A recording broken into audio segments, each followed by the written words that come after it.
Welcome to the Three Martini Lunch. Grab a stool next to Greg Columbus of Radio America and Jim Garrity of National Review.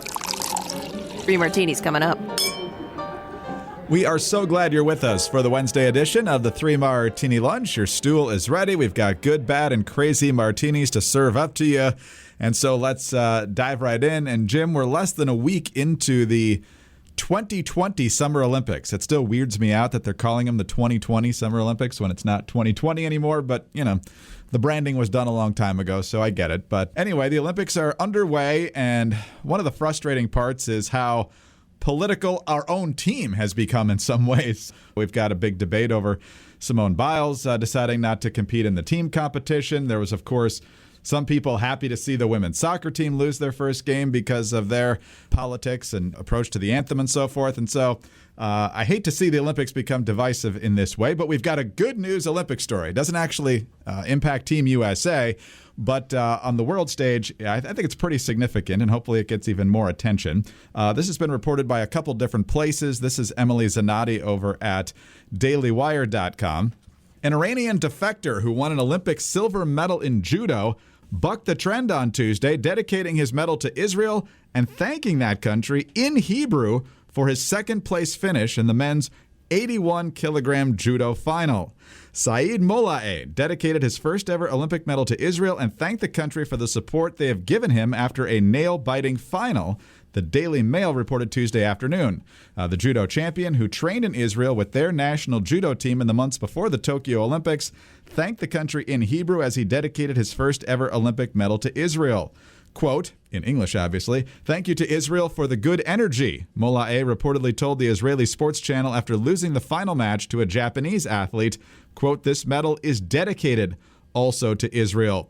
Molae now competes for Mongolia after defecting to Germany during the 2019 Judo World Championships.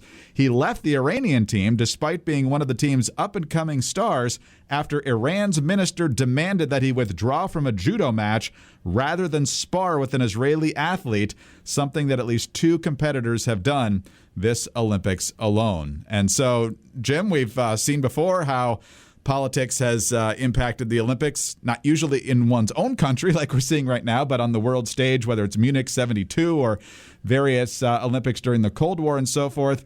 So to see this gesture from an Iranian who is now living somewhere else towards the Israelis, I think it's a significant moment on the athletic stage. Greg, there are several shocking aspects of this story. The first being that there are athletes competing in this Olympics not named Simone Biles.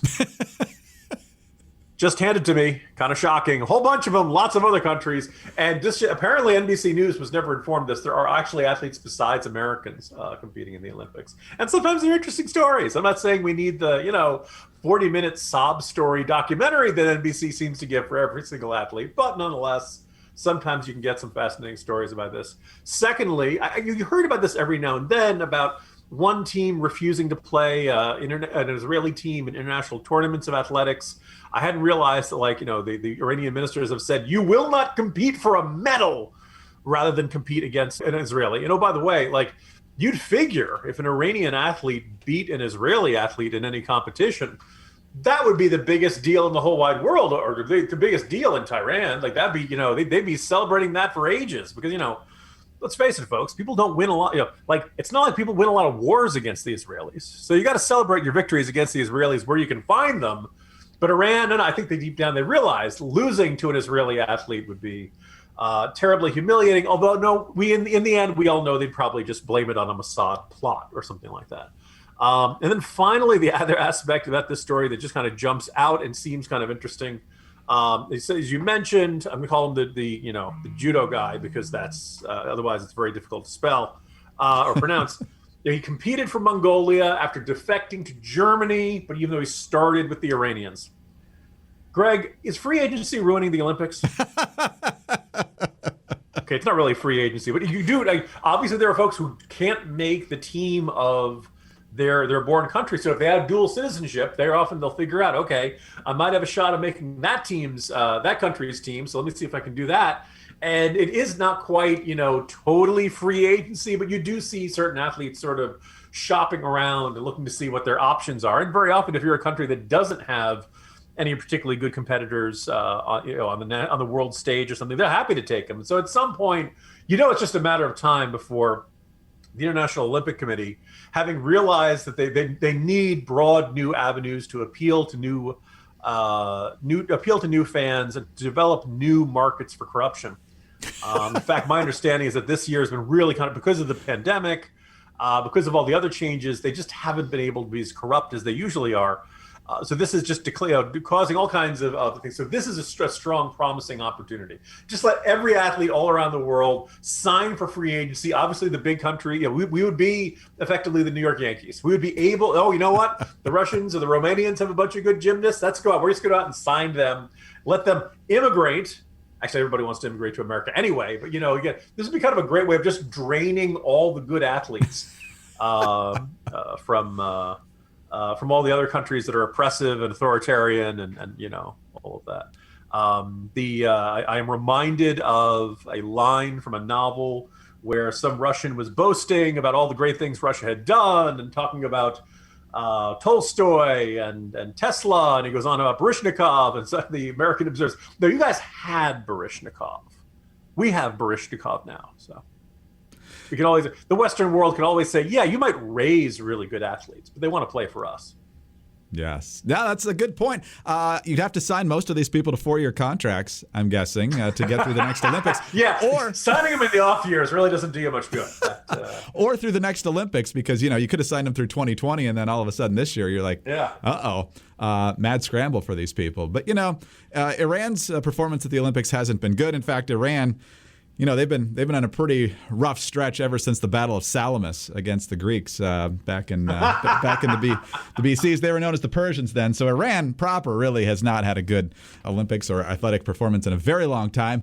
It's just interesting to watch these nice political moments play out on the world stage, because the Olympics has been a great format for that. I mean, the Miracle on Ice would have been great anyway because it was a huge upset, but the fact that it was in the middle of the Cold War made it even more huge. Jesse Owens, Berlin, same thing. But anyway, great stuff. Great stuff. All right. Speaking of great stuff, when it comes to comfort, MyPillow is where you want to be, whether it's the pillow itself, the Giza Dream Sheets, the slippers, but they also have the luxurious towels that are waiting for you when you step out of the shower.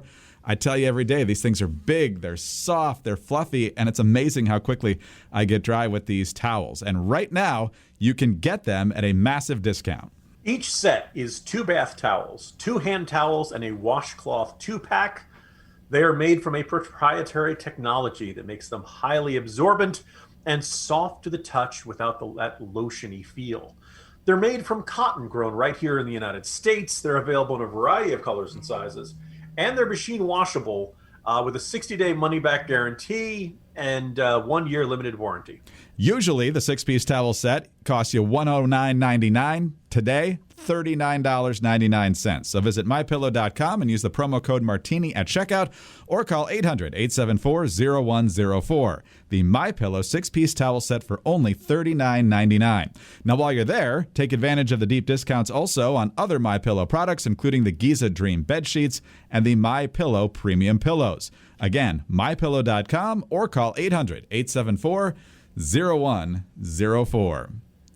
All right, Jim, on to our bad martini. And mask whiplash, or CDC whiplash, is back again, because it was just a couple of months ago where the vaccinated could stop wearing the masks indoors. Biden was out there saying, hey, it's real simple now, man. Get vaxxed or wear the mask. Well, the CDC yesterday once again recommending even vaccinated people wearing masks, especially in indoor places, especially in areas where the numbers are creeping up, most likely due to the Delta variant. And so a lot of places are reverting. The federal government is now about to have a vaccine mandate, or at least such regular testing that they're going to highly incentivize the vaccine. The Washington Post yesterday made the vaccine a condition of employment, which is a pretty strong move. And then, of course, there's going to be masking all over the federal government, including at the White House. Interesting exchange yesterday in the White House briefing room between Peter Doocy of Fox News and Jen Psaki, with Doocy saying, hey, the data you just gave us said the vaccines work, so why do those people have to wear masks? Here's the exchange. Why do vaccinated people need to put the masks back on? Well, Peter, first of all, I would say again, just to go back to this chart, which I will handily point to again. If you were vaccinated, it can save your life. And I think the clear data shows that this pandemic is killing, is hospitalizing, is making people very sick who are not vaccinated. That still continues to be the case, regardless of what the mask guidance looks like. The vaccines work, which this sign says that they do. Then why do people who have had the vaccine need to now wear masks, the same as people who have not had it? Because the public health leaders in our administration have made the determination based on data that that is a way to make sure they're protected, their loved ones are protected, and that's an extra step given the transmissibility of the virus. And then Biden was asked about whether there would be a federal employee mandate on vaccines, and here was that exchange. Will you require all federal employees to get vaccinated? That's under consideration right now, but if you're not vaccinated, you're not nearly as smart as I thought you were. So Biden encouraging people to get vaccinated by telling them they're morons if they haven't. So, Jim, we're not just seeing it at the federal government level. Area schools, including where you live, are saying kids are going to have to wear them, and everybody else, come fall. So what's going on with the CDC? Why the reverse skate when the vaccine was supposed to be the ticket out of all this? Yeah, it's probably, maybe not the worst day of the pandemic, but I think for those of us who want a sensible emergence from this pandemic, yesterday was one of the most frustrating days so far because we've been making very good progress. And the pace of vaccinations had slowed considerably.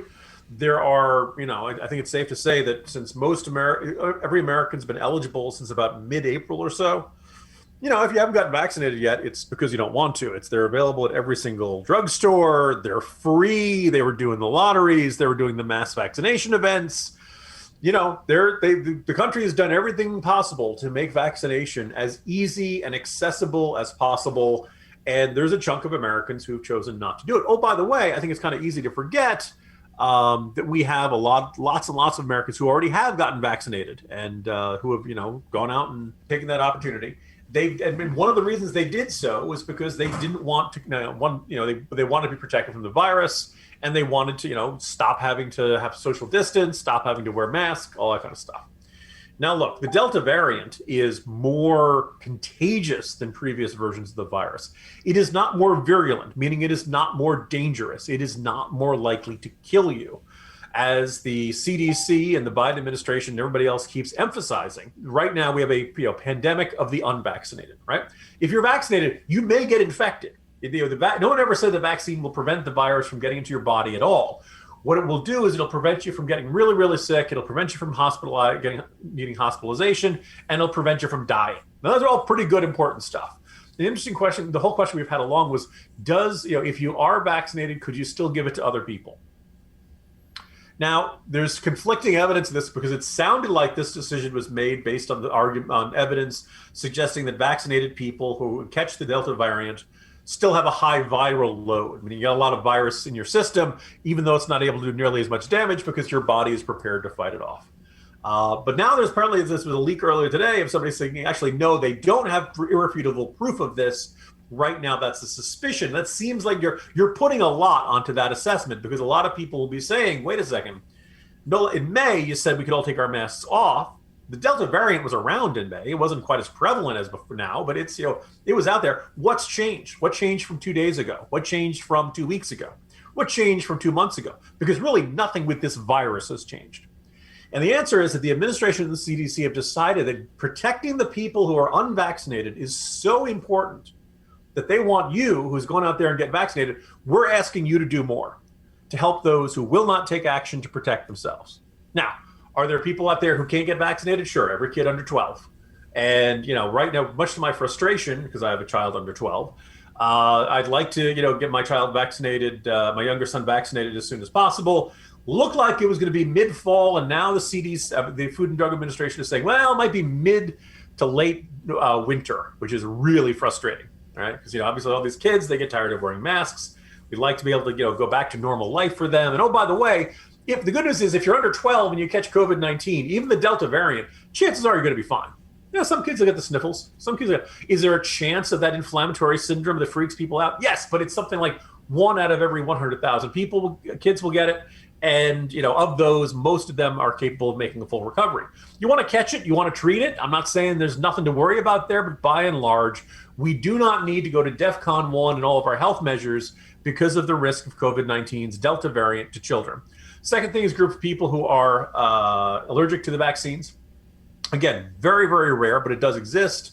And those folks might have to mask. And if you're around me and you say, actually, I am allergic to the ingredients in the vaccines, I can't get the vaccine, would you mask up for me? My answer is sure. Particularly if we're not, hanging around for very long, fine. The last thing I want to do is put somebody at unnecessary risk. But for everybody else who's chosen to not get vaccinated, you know what? That's on you. You have made that choice. You have taken that choice, and you have to accept the consequences of that choice. All the evidence says you're putting yourself at higher risk, particularly if you're older, particularly if you got immunocompromised or some other comorbidity factor or something like that. But you could be young and healthy and say, you know what, I still want to get vaccinated. And yeah, your chances of having a bad reaction to COVID are pretty darn small. So that's how the situation. Nothing has changed from a week ago or 2 weeks ago or 3 weeks ago. But now the CDC is acting like, because of the Delta variant, everybody's got to put their masks on. Every kid's got to have masks on inside the school. And I can't help but get the feeling that this is heavily driven by people who, I don't necessarily characterize them as neurotic, because that'll seem like name calling, but people who have minimal risk tolerance and who basically have decided we have to have maximum safety for every circumstance. Because remember, when the pandemic started, we all wanted to prevent hospitalizations and deaths. 15 days to bend the curve and all that kind of stuff. The whole thing is we didn't want people dying, and we didn't want people and flooding all the hospitals and using up all the ICU beds and all the ventilators, and there wouldn't be enough material for the rest of us so that if, God forbid, you're in a car accident or something, you wouldn't be able to get medical treatment because the hospitals were all full. Well, we're not in that situation. I went and I checked over in the Washington, D.C., but the White House went back to full masking for everybody, all right? Now, based on that, you might be like, oh my God, D.C. must be terrible. No. Right now, Washington, D.C. has 21 COVID-19 patients in hospitals. 6 of them are in the ICU. There are 345 ICU beds total in the city. We're not in an era at a time when we're being overloaded with cases or something like that. Most people who catch the Delta variant aren't going to have much of a reaction at all because they're vaccinated. And even the young, healthy people who are unvaccinated are probably going to be fine. It's the older folks who are or who have other health issues who are unvaccinated. Those are the folks we need to persuade. I don't think this is going to persuade them. I think the message they're going to take, a lot of people are going to take from this, wait, if I still have to wear a mask, even if I'm vaccinated, what difference does it make? What good does it do? That's what the message the CDC is saying, and I suspect it's going to backfire terribly. We're already in a pretty divisive society here, Jim, and I think this is going to make it even more of a powder keg because, as you mentioned, the smart thing to do would be to say, if you haven't gotten the vaccine yet, that's your choice, that's your right, but, the rest of the world's not going to take that many precautions anymore because they've already taken their precautions. I feel like that would be a far less incendiary thing to do than tell a bunch of people who did what you told them to do that you have to do this all over again because these people didn't do what we said to do. And so then it's just going to be a giant game of finger pointing, and perhaps that's what they want, but who knows? Well, I would say, Greg, the situation really has become very much, you can lead a horse to water, but you can't make him drink. I want people to go out and get vaccinated. If you're getting your health advice from Jim Garrity, God help you. But, by and large, yes, you should go out and get vaccinated. But if you have questions about it, go talk to your doctor about it. I can point you to all the studies. I can point you to the low rates of reaction. Maybe you've heard horror stories of people who had a strong reaction. I had some vertigo after the first shot. Yeah, that stinks, but I'd still take that over COVID-19. And I hope people feel that way. But if you don't, fine. You decide to make a choice, that's your choice. I don't control you. But I also don't expect, I'm not in charge of you, but that means I also am not responsible for you. You're responsible for you. And this whole mentality is that at some point we can make people do something by some sort of, maximizing pressure campaign or something like that. I've been hearing some people talk about, no, this is the time to mandate them, like the government should require you to do it. And there's 2 things. First is, if we don't want to put vaccines into the bodies of people who don't want them. If you can't conceive of how badly that could go, if you cannot imagine how much the resistance could be and the door that you are opening by deciding that the government can put drugs into you that you don't want, then I think you're clearly every last civil libertarian instinct in you has long since eroded. But the second thing, look, I'm fine with I got 2 Pfizer shots. I'm fine with it. You want to give me a third one, a booster? Fine. If it were up to me, every office in America would, we usually have like a bowl of mints or candies in the front desk. There'd be a big bowl of needles, and everybody would just inject themselves all the time. Just give me more vaccines. I love them. They're great. But it does seem a little bit odd that the Food and Drug Administration has not given what's called the BLA, which is basically their final good housekeeping seal of approval, to the 3 vaccines they've given emergency use applications for: the Pfizer, Moderna, and Johnson & Johnson. Now, I have no doubt that all 3 of these vaccines are safe, but it does seem kind of weird that they're on emergency use, and they've been on emergency use for a while. And the best guess, if Pfizer's applied for it, and the best guess of the FDA is that maybe they'll get the BLA approval, and maybe by the end of the year. Now, Greg, it's a good chance that by the end of the year, we'll have like more than 200 million Americans will be fully vaccinated. And if you're going to put people in a situation where if you refuse to get the vaccine, you can be fired. You can no longer work here at the Department of Veterans Affairs or State of California or any of these other places, CNN, Washington Post, that if you don't get vaccinated, you can't work here. Well, doesn't it seem reasonable to expect that if you're going to put that kind of requirement on people, that the vaccine would be fully approved by the FDA and not on this emergency use thing? Again, I think the thing's totally safe. I just don't know what the FDA is doing over there. Because, we're reviewing the medical data. Well, the medical data is all around us, right? Look out your window, and you can see a whole bunch of people who are vaccinated. They're not keeling over in the street. They're not growing a third eyeball, right? What are you looking for in this data that you haven't found, that you haven't seen enough of yet? Because the other thing is also, what are you looking for? What do you expect to find? And is there anything in there that make you say, oh, wait, no, this isn't a good vaccine? Is there anything in there? Oh, no, because I got to tell you, like 188 million Americans, we already got it in us. It's not we can suck it out again, right? This is done. Your chance to say, oh no, this is not a good vaccine, don't do this. That was back in late last fall and early December.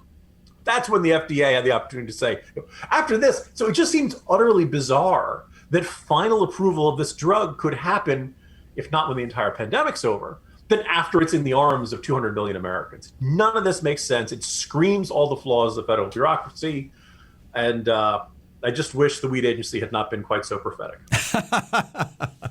Well, some people love power. There's no question about that. But for those who are on the mandate kick, and there's plenty of people on social media who are, you might want to look at the demographics of who's not getting the vaccine, particularly in high population areas, because it's not who you think. It's not the red hat people necessarily, although it could be some of those, but it's largely Black and Hispanic people. That's not going to be a very good policy. Indeed, right. There are a lot of people who are really comfortable feeling angry at this, prototypical Trump voting rural white American.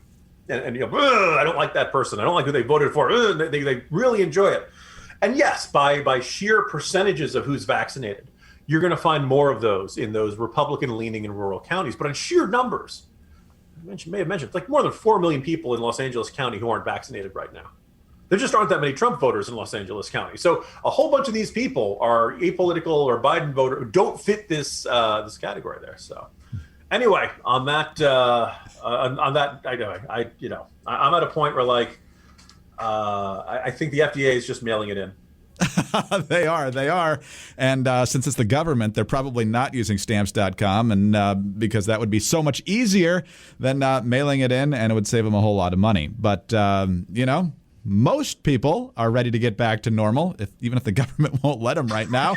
But what doesn't need to be normal anymore is going to the post office, because with Stamps.com, you can skip the trips to the post office and save on postage. You can mail and ship anytime, anywhere, right from your computer, letters, packages, whatever. Pay less, a lot less, with discounted rates from the U.S. Postal Service and UPS. Stamps.com saves businesses thousands of hours and tons of money every single year.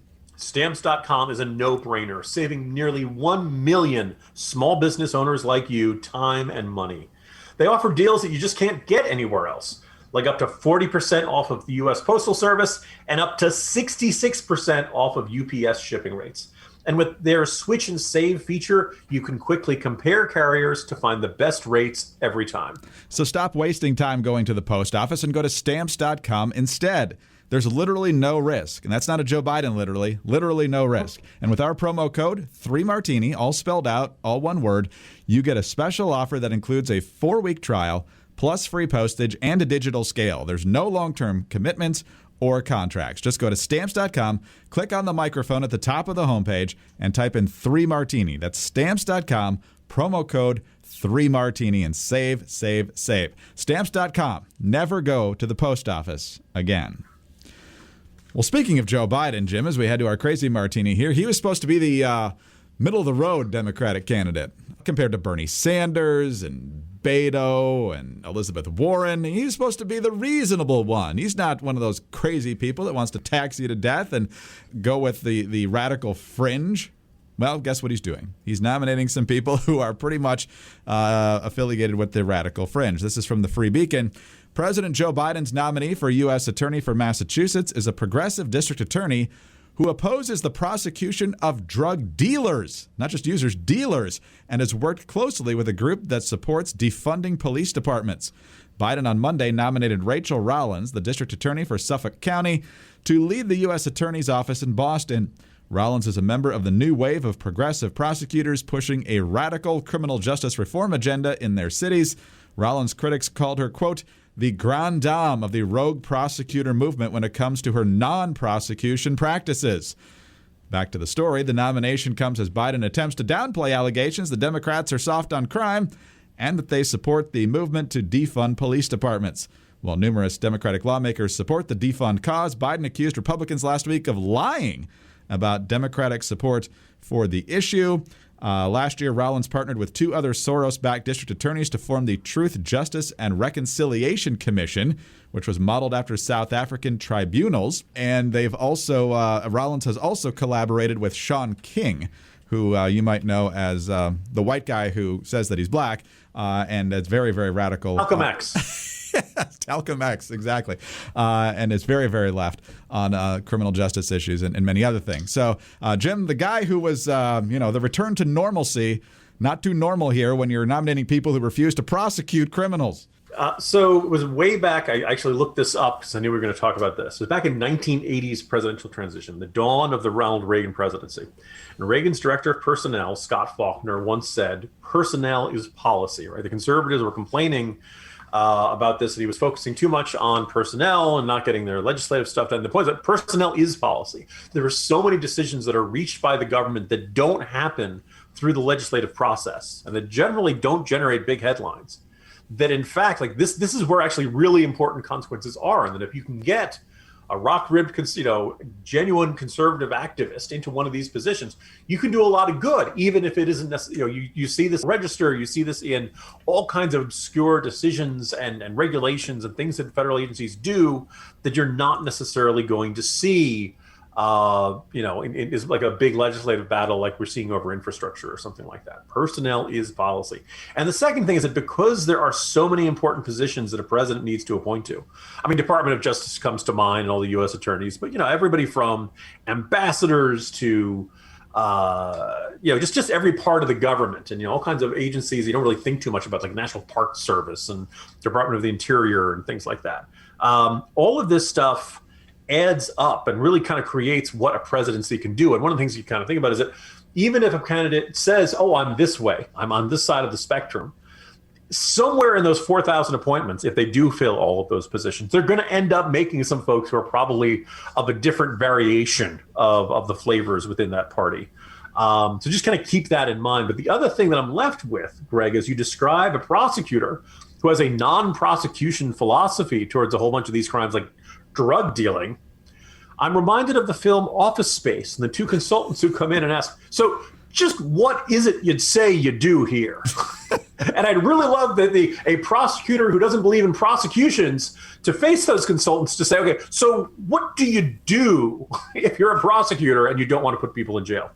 Jim, it's been a pretty wild day here on the 3 Martini Lunch. Rest up. We'll do it again tomorrow. See you tomorrow, Greg. Jim Garrity, National Review. I'm Greg Corombos of Radio America. Thanks for being with us today. Subscribe to the 3 Martini Lunch podcast. Please tell your friends about us as well. Always grateful for your 5-star ratings and your kind reviews. Get us on those home devices. All you have to say is play 3 Martini Lunch podcast. Follow us on Twitter. He's at Jim Garrity. I'm at Dateline_DC. Have a great Wednesday, and please join us again Thursday for the next 3 Martini Lunch. We are living in difficult times where people fear having thought-provoking conversations about pressing issues. And although we're in the midst of an information explosion, there are a lot of forces aiming to distort what's true.